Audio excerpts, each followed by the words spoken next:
Shri Ganapati Sharada Gurubhyo Namaha Ramaya Ramabhadraya Ramachandraya Vedhase Raghunathaya Nathaya Sitaya Pataye Namaha. Welcome to all for the session on Ramayana to chapter 10 of Uttara Kanda, in which we will see Rama asking concerning penances practiced by Dashagriva and his brother with the sage Agastya. Then Rama inquired of the Muni, how did those highly powerful brothers practice penance? O Brahmana, and of what nature was it? Then Agastya, of tranquil mind, answered Rama and said, various were the pious observances of each of them. Kumbhakarna too, putting forth all his strength, constantly pursued the path of duty. In the heat of summer, he stood amid 5 fires, and in the rainy season, he took up the Vira posture, while in the winter season, he remained plunged in water. Thus, 2000 years passed, during which he applied himself to pity and remained in the righteous path. On his side, Vibhishana, who was virtue itself, intent on duty of pure soul, stood on one leg for 5,000 years. This penance accomplished, troops of apsaras danced, and a rain of flowers fell, while the gods hymned his praises. During another 5,000 years, he stood facing the sun, his head and arms raised, his mind fixed in contemplation of the Veda. In this wise, Vibhishana, like an inhabitant of heaven in the Nandana garden, dwelt for 10,000 years. And Dashagriva deprived himself of nourishment for the same period. Every 1,000 years sacrificed one of his head to the god of fire. Thus 900 years passed, and nine of his heads had been sacrificed to fire.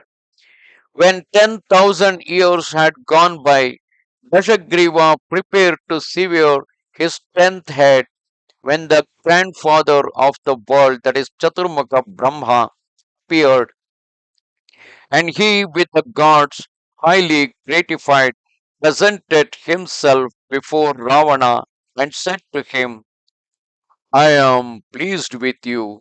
What boon shall I confer on you this day? You shall not have undergone these austerities in vain. O you who are conversant with Dharma, speedily choose what boon will most please you. You have found favor with me, O Dashagriva. Thereupon Dashagriva, delighted, bowing down to that god, answered in a voice trembling with joy, O Bhagavan, for living beings that there exists no fear like that of death. There is no enemy comparable to Mrityu. Therefore, I chose immortality. Thus spoke Dashagriva, and Brahma answered him, saying, it is not possible to grant you immortality to some other boon.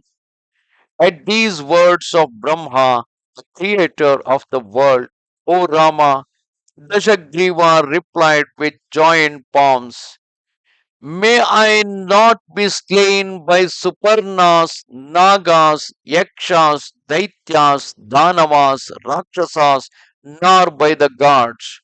O Eternal One, O Lord of beings, I do not fear other creatures who with men I took upon as mere straws. O you who are adored by the celestials. Thus spoke the Rakshasa Dasharatha. the- Thus spoke the Rakshasa Dasharatha, and the Lord, the grandfather of the worlds, who was accompanied by the gods, and said to Dasharatha or Dashagriva, It shall be as you desire, O foremost of the Rakshasas. And having answered Dashagriva thus, O Rama, the grandfather added, Hear that great favor I shall grant you further in my satisfaction. The heads that formerly were sacrificed by you into the fire, O irreproachable one, will now grow again as they were before. And O Rakshasa, I will finally confer another boon on you that is hard to obtain. O my friend, you shall be able to assume any form you desire at will. As soon as the grandfather had spoken thus, the heads of the Rakshasa Dashagriva that had been consumed by fire grew again. O Rama, having spoken thus to Dashagriva, the grandfather of the world said to Vibhishana, O my dear Vibhishana, you whose intellect is fixed on virtue, I am gratified with you. Choose a boon, O righteous and pious one. Then the pure souled Vibhishana, who radiated good qualities as the moon her beams, spoke with joined palms, saying, O Bhagavat, I have endeavored to do that which I ought to do. You are the Guru of the world. If in your satisfaction you do accord me a boon, then hear me, O blessed Lord. May my soul ever be fixed in righteousness in the mid of the greatest adversity.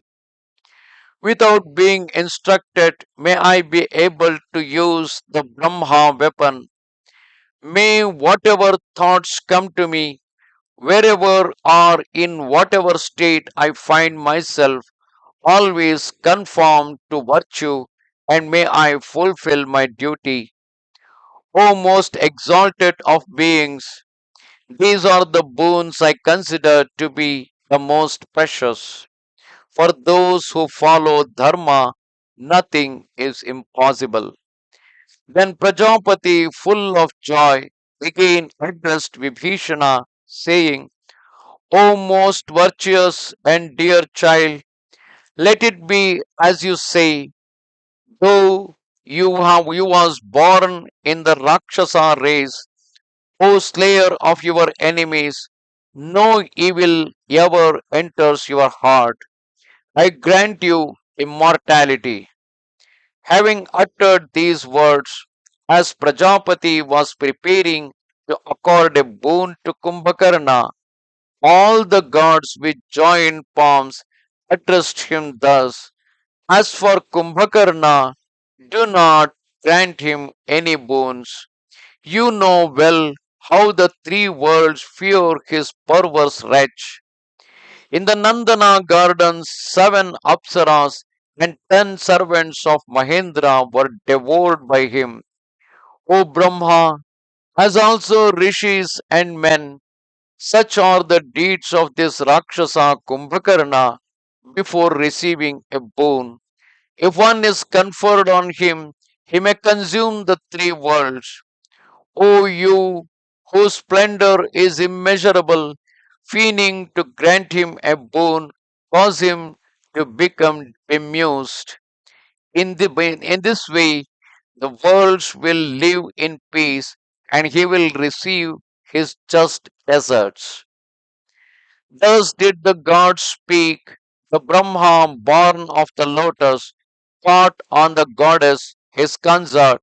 As soon as he called her to mind, Saraswathi appeared at his side, and with joined palms said to him, O Lord, I am here. What shall I do?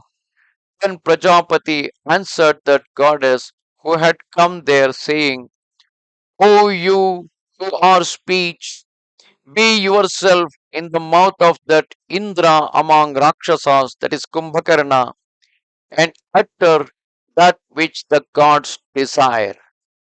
So be it, she answered, and having entered his mouth, Then Kumbhakarna said, to sleep for innumerable years, O Lord of Lords, this is my desire. May it be so, answered Brahma, and with the gods he departed. The goddess Saraswathi then left the Rakshasa, while Brahma with the gods ascended to the heavenly region.